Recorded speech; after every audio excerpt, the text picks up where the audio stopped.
So this is my attempt at sort of vlogging about what I do. So mad keen cyclist. I'm on my bike, as you can see, nice blue skies and what have you. And I'm just off for a nice little hour and a half, 90-minute easy recovery ride. It's not something I've done before, vlogging. It's not something I've done before talking into a camera either, so it's a little bit weird, but we'll see what happens. Hopefully I can give you a bit of decent information. It might even be interesting for you. It might give you a bit of insight into how I do things. I've got a coach. I do a bit of racing and that, so you know, you never know. Might inspire one or two people to get out and start riding the bikes a bit more, or bringing a bit of structure in, doing a bit of racing, etc. So yeah, take a look, see what you think. The weather.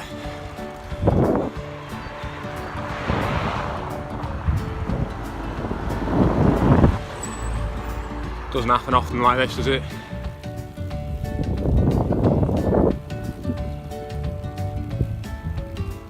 Not a bad day to be out on the bike. I'm going on about it, but you just don't get this.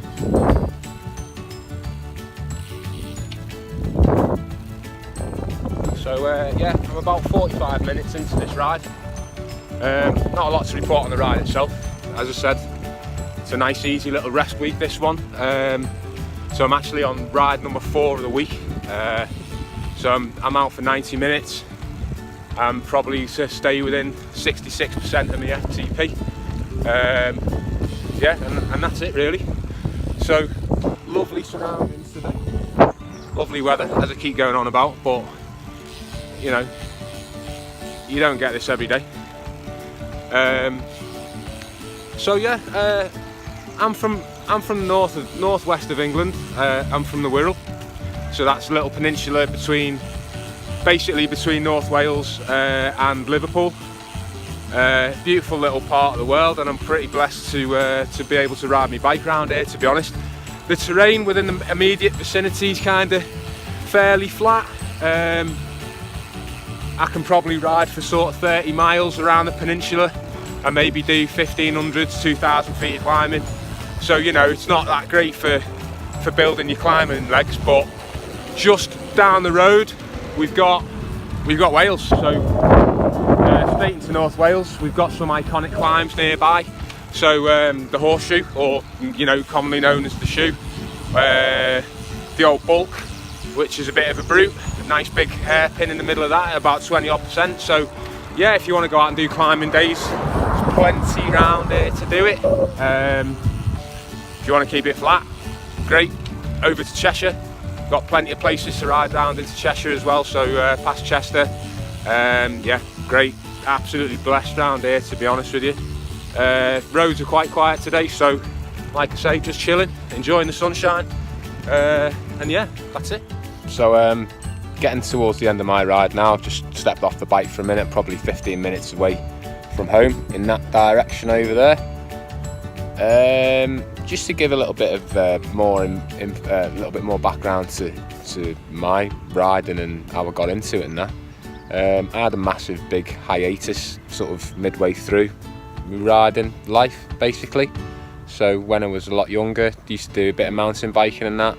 Used to take the old rigid aluminium bikes up some hills and shoot down them as quickly as I possibly could, and had a general laugh with your mates like you do. Fast forward, you know, mid-teens, mid-20s and what have you, there wasn't any riding going on at all. And then you know, one day happened upon a bike shop in Chester, which is just up the road, and saw this beautiful looking full suspension white, and you know, the flame was ignited again, if you like. So scraped all the pennies together that I could to buy it, and off we went, and mountain biking was it for maybe 6-7 years. Didn't really go near a road bike, didn't understand it, didn't really understand why people wanted to go out on the road and tangle with traffic and dodge potholes and all the rest of the hazards that go with it. So the next thing that happened was me brother started commuting to work on on an old Trek sort of rigid mountain bike from the early 2000s or whatever, and I could see how much he was enjoying it. And I think from more than anything, I just wanted to get out and ride with him. So as he became more adept at riding on the road, I think he upgraded to a specialised hybrid. That kind of really piqued my interest, so I went ahead and bought a road bike, mainly, you know, to socialise with him, get out on the roads with him, and, you know, build a bit of supplementary fitness for the mountain biking, really. So, you know, I went and spent about £1,000 on a road bike, and off we went. So yeah, I remember that first time out with my brother, and we went over to Wales, kept it flat, kept it really short, but my mum and dad lived over there at the time, so it's an opportunity to see how far I could ride the bike. I think round trip was probably, come on Stu, come on mate, was probably around 40 miles, something like that, and at the time that felt like a bit of an adventure, and, you know, quite a long way to ride a bike, really. So I remember going along in my brother's wheel and sitting there and experiencing that slipstream effect, you know, that drafting effect for the first time, and I absolutely buzzed off it. And I remember actually sitting there like laughing to myself on the bike, like, because it was that cool. Never experienced that before. So yeah, you could say hooked straight away.